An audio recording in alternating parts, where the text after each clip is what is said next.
Alright, real talk. How many hours did your PS2 steal from you? From emotional cutscenes to unforgettable boss fights, the PlayStation 2 gave us some of the greatest RPGs ever made. But out of all those legendary titles, which ones truly defined the era? Today, we're counting down the 10 best RPGs on the PS2. The ones that left a mark, changed the game, and straight up refused to be forgotten. Let's see if your all-time favorite made the cut.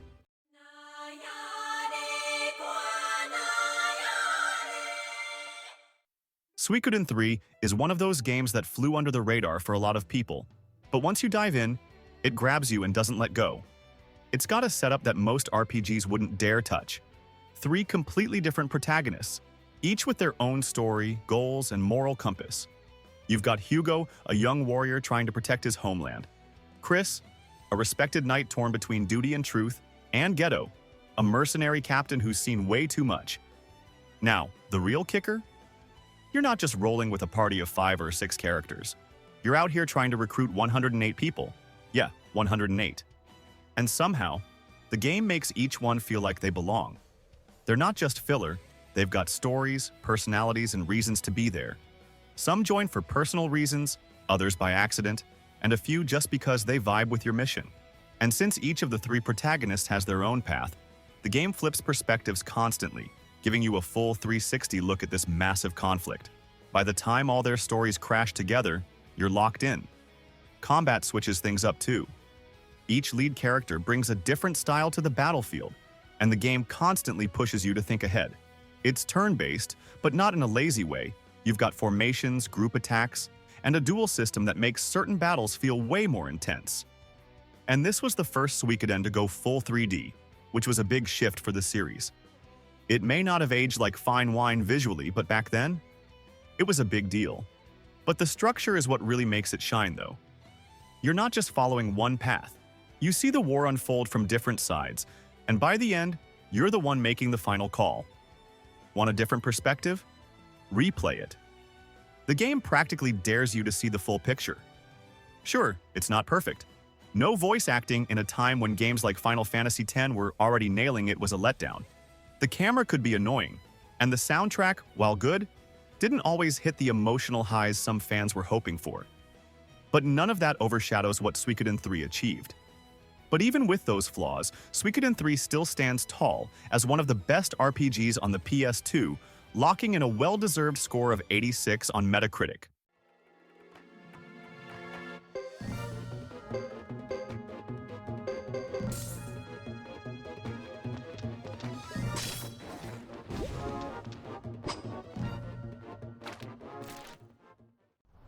A scattered dream that's like a far-off memory.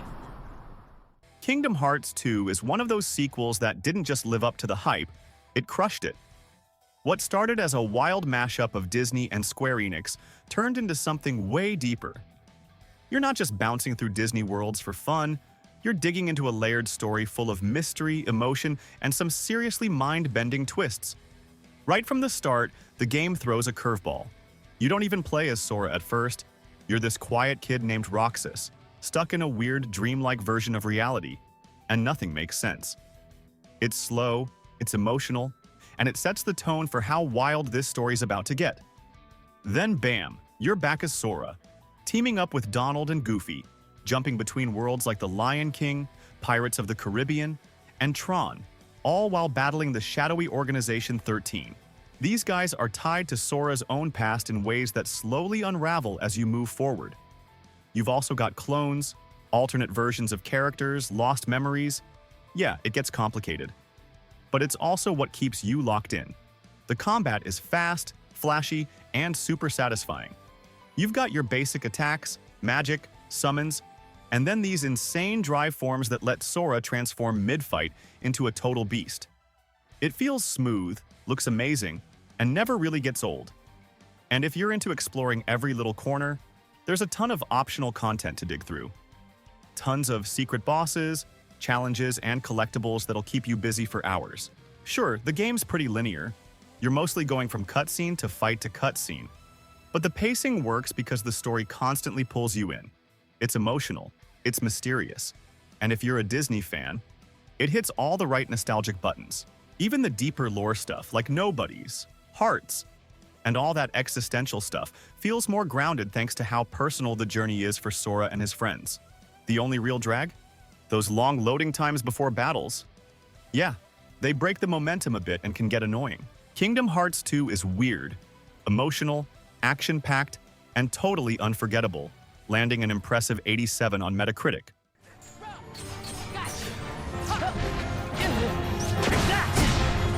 Okay.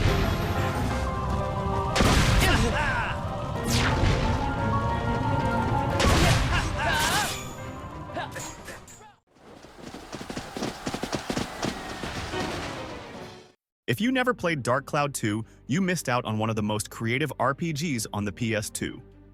This game doesn't just throw you into dungeons to grind, it gives you a wrench and a camera and tells you to rebuild the damn world. You play as Max, a young inventor, and Monica, a time-traveling warrior, and together you're trying to stop a madman named Emperor Griffin from wiping out the future. Yeah, it's got time travel, city building, weapon crafting, and somehow, it all works. The coolest part? Every town you restore actually changes the future. You take photos of random stuff, invent gear, upgrade weapons like crazy, and rebuild cities piece by piece. It's like RPG meets SimCity with a side of Zelda. The combat is fast and fun, and the weapon upgrade system is crazy deep. Instead of leveling up characters, you're constantly evolving your gear, customizing it, and breaking it down to rebuild even better stuff. It's grindy, but in the most addictive way. And when you're not fighting or building towns, there's fishing, photography, golf. Yeah, there's a mini golf game built into this thing. Visually, it still holds up. The cel-shaded art gives it a timeless vibe, and every area is full of color and personality. And don't even get me started on the music. Tomohito Nishira's soundtrack hits every emotional beat perfectly, whether you're fighting monsters or just vibing in a peaceful town you rebuilt from scratch. Dark Cloud 2 didn't get the hype it deserved back then, but trust me, it's one of the most satisfying and underrated RPGs of that era, earning it a well-deserved Metacritic score of 87.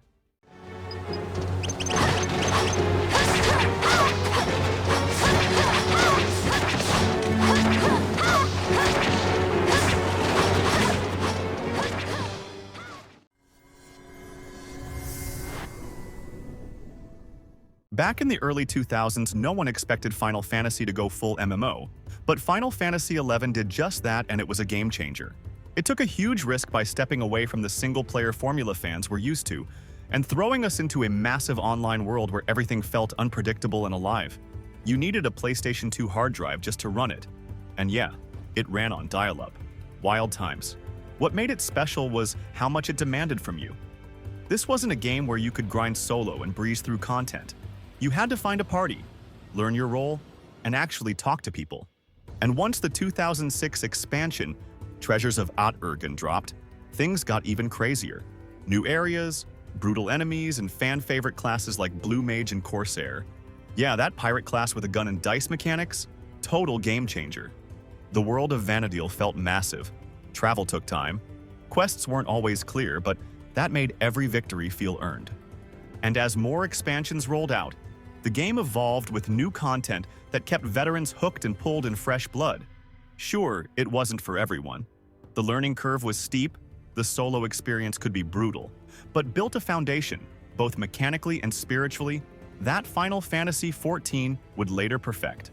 With a Metacritic score of 87, Final Fantasy XI didn't just break the mold, it paved the way for one of the most beloved MMOs out there today.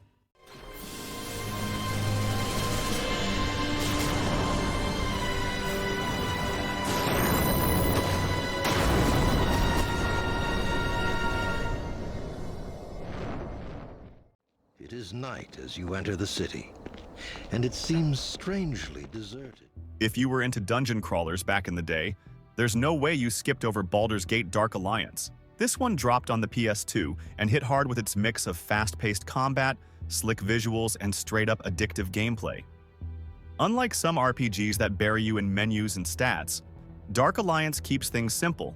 You jump in, slash through monsters, grab loot, and level up.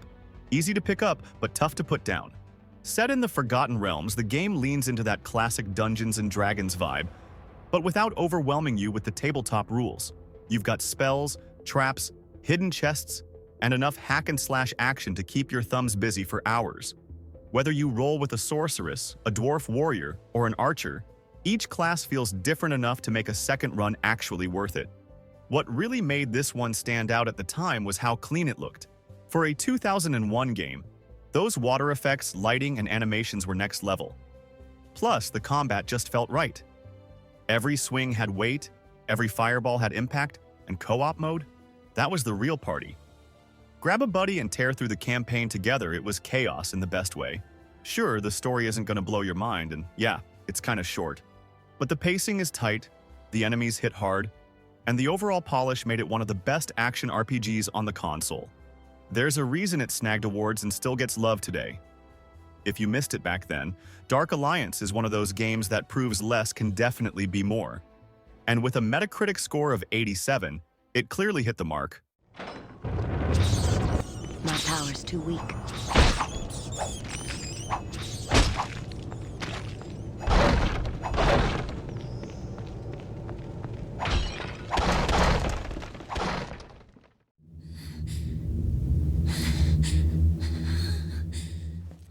Persona 3 FES hit different. It wasn't just another RPG, it felt like stepping into a weird dream you couldn't shake. You play as this quiet kid who moves into a new city, and from day one, stuff's already off. Midnight rolls around, the streets go silent, the sky turns green, and suddenly everyone's turning into literal coffins. Yeah, not exactly a warm welcome. But that's the hook. Instead of running, you join a group of students who fight creatures called shadows during this hidden hour known as the Dark Hour. You dive into this massive tower called Tartarus that only shows up at midnight, battling your way through floors of monsters while trying to uncover what the hell is going on. And to survive, you summon personas, kind of like inner demons that fight for you, by literally shooting themselves in the head with a special gun-like device. It's bold, it's intense, and it sets the tone right away. What made Persona 3 FES really hit was the double life. By day, you're going to class, making friends, building social links. At night, you're fighting for your life. And those daytime choices? They actually matter. Bonding with people makes your personas stronger, so it's not just filler, it's part of the grind. The FES edition added even more to an already packed game. More content, more polish, and an epilogue called The Answer, a full post-game epilogue where you play as Aigis, an android dealing with grief and existential questions no machine should have to face. It's darker, more philosophical, and pushes the story even further. Combat sticks to the classic turn-based style, but it's tough. You've got to plan carefully, exploit weaknesses, and manage your party like a pro. One wrong move, and you're toast. Plus, with the towering labyrinth of Tartarus and dozens of hours of content, the game keeps throwing new challenges your way. Visually, it's stylish and moody, with a blue-toned aesthetic that fits the game's themes perfectly.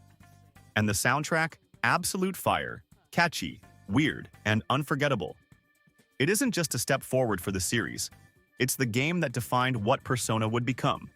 If you're into RPGs that hit hard emotionally and make you think while keeping the gameplay tight, this one's a must. And with a Metacritic score of 89, it's clear the critics felt the same way. You're pretty good too, Takeba. Two enemies left! Fire!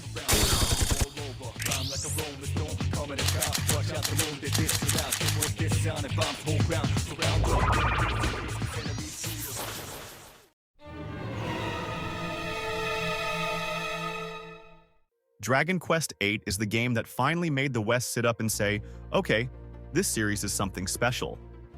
Up until then, Dragon Quest was huge in Japan but kind of slept on everywhere else. Then this came along, fully 3D, beautifully animated, with that iconic Akira Toriyama art style, bringing the whole world to life. And suddenly, people got it. The story kicks off simple. You're a silent hero on a quest to stop a jester-turned-dark lord from wrecking the world. Classic JRPG stuff, right? But it's the way it's told that pulls you in. Every town feels alive, every character has charm, and the humor lands more often than not. It's got heart without being cheesy, and even the slower moments have a vibe that keeps you hooked. The battle system sticks to the basics, turn-based and straightforward, but it works because it's so polished. You've got tension mechanics that let you charge up for bigger hits, and every party member brings something unique to the table. Whether you're smashing enemies with Yangus or casting spells with Jessica, combat stays fun and tactical without slowing the pace. And let's talk about the presentation. The cel-shaded graphics still hold up, the music hits just right, and that full 3D world with real-time day-night cycles made exploring feel rewarding every single time. You can easily pour 100 hours into this and still feel like you've got more to see. Plus, the English voice acting was top-notch, a rare win for JRPGs at the time. Dragon Quest VIII didn't reinvent the genre, but it perfected what made it great. And with a Metacritic score of 89, it earned every bit of that praise.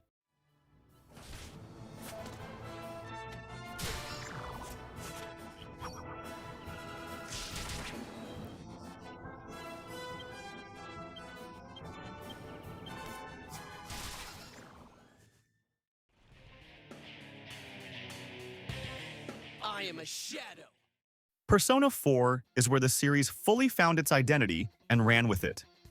What starts as a quiet story about a high school kid moving to a small town quickly turns into one of the most gripping murder mysteries in gaming. People are dying, weird stuff's happening on TV, and somehow, you and your new friends are the only ones who can dive into a shadow world and stop it. What makes Persona 4 so special isn't just the story, it's how personal everything feels. Each dungeon is based on a character's inner struggle, and every boss is a twisted version of their suppressed feelings. It's not just about beating enemies, it's about helping your friends face who they really are. And when they do, they unlock the power of their persona. It's powerful, emotional, and honestly kind of inspiring. The game flips between slice-of-life sim and dungeon crawler, and somehow makes both sides addictive. You're leveling up in battle, sure, but you're also leveling up your friendships. The stronger your bonds, the stronger your personas, these powerful spirits you summon in combat. And every choice you make outside the dungeon actually matters inside it. Persona 4 nails the vibe too.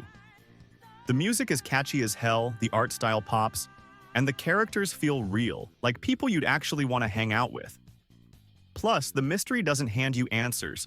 You've got to pay attention, connect the dots, and when you finally figure it out, that reveal hits different. It's rare for a game to mix heart, humor, horror, and strategy this well. But Persona 4 pulls it off, and that's why it's one of the best JRPGs, landing an impressive Metacritic score of 90.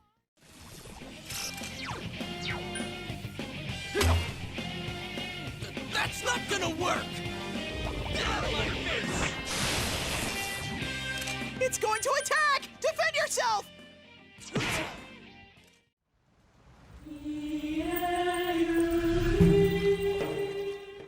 When people talk about the golden era of RPGs, Final Fantasy X always shows up in the conversation, and for good reason. It dropped at the end of 2001 and flipped the script on what a Final Fantasy could be. This was the first time we heard the characters speak, and suddenly, the world of Spira didn't just look alive, it sounded alive. And that made everything hit harder. You play as Titus, a cocky blitzball star who gets ripped out of his high-tech city and thrown into a world ruled by faith, fear, and a giant sea monster named Sin. Yeah, that's the actual name, Sin. And it's more than just a monster. It's a symbol of an endless cycle of destruction, wrapped up in religion and sacrifice. And at the heart of it all is Yuna, a summoner on a journey to bring peace through a ritual that might cost her life. The story hits hard. It's part love story, part coming of age, and part deep dive into how people use religion to cope with pain and guilt. And while some of the cutscenes have aged weirdly, yeah, we all remember that laugh, the emotional beats still land today. When this game gets heavy, it gets heavy. Final Fantasy X ditched the old overworld map and gave us real-scale environments. You walk through actual places, not just icons on a map. It's more linear than past entries, sure, but it flows naturally. No wandering in circles, just clean pacing and solid momentum. Gameplay-wise, FF10 made some bold moves. No more active time battles. Instead, you've got a clean, turn-based system where you can see the move order and swap characters mid-fight. It gives you full control and tons of room for strategy. 1 minute you're smashing enemies with Auron, the next, you're bringing in Lulu for some fire magic, then healing up with Yuna, all without missing a beat. The sphere grid takes character progression to another level. It's this massive web where you can customize how each person grows, and it makes leveling feel way more involved than just picking a class or grinding XP. Visually, Spira is stunning. From the beaches of Bezaid to the frozen paths of Macalania, every place feels handcrafted. And the music? Just unforgettable. And To Zanarkand still hits like a truck. Final Fantasy X nailed the balance between innovation and tradition. And with a Metacritic score of 92, it didn't just raise the bar, it became the bar for PS2 RPGs.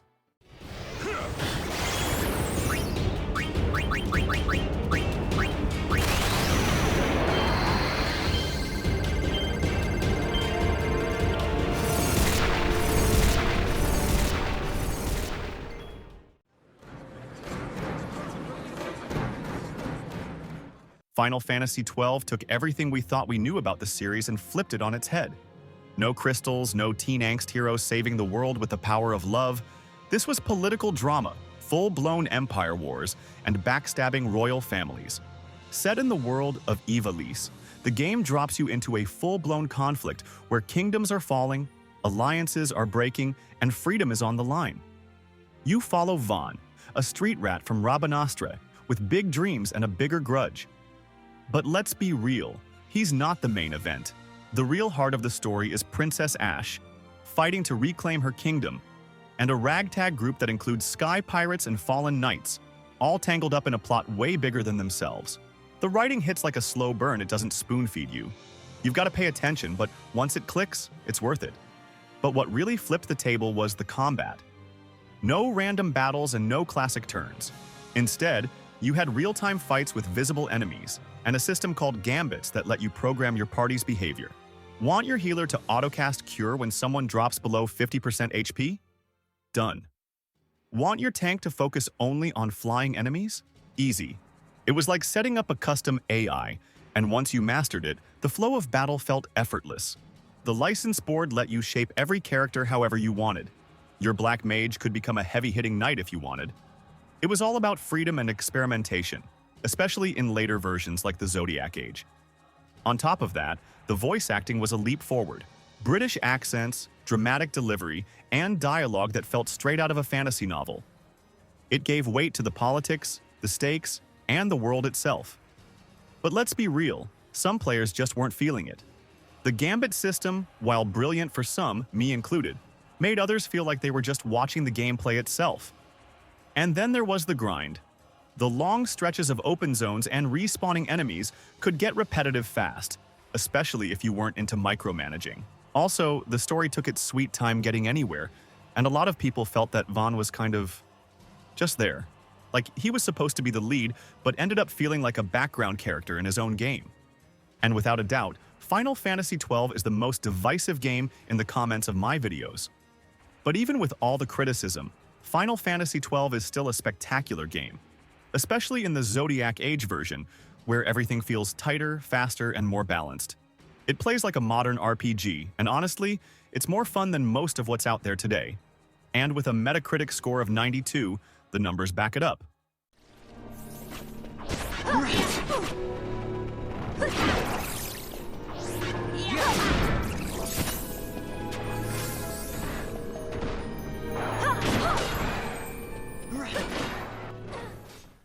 But now it's your turn. Which one of these is your personal favorite? Did your go-to make the cut? Or did we leave something off that absolutely deserves a spot? Drop your thoughts in the comments. I want to hear your picks. Don't forget to hit that like button if you enjoyed the video. And if you love RPG content like this, make sure to subscribe so you don't miss what's coming next. Thanks for watching, and I'll see you in the next one.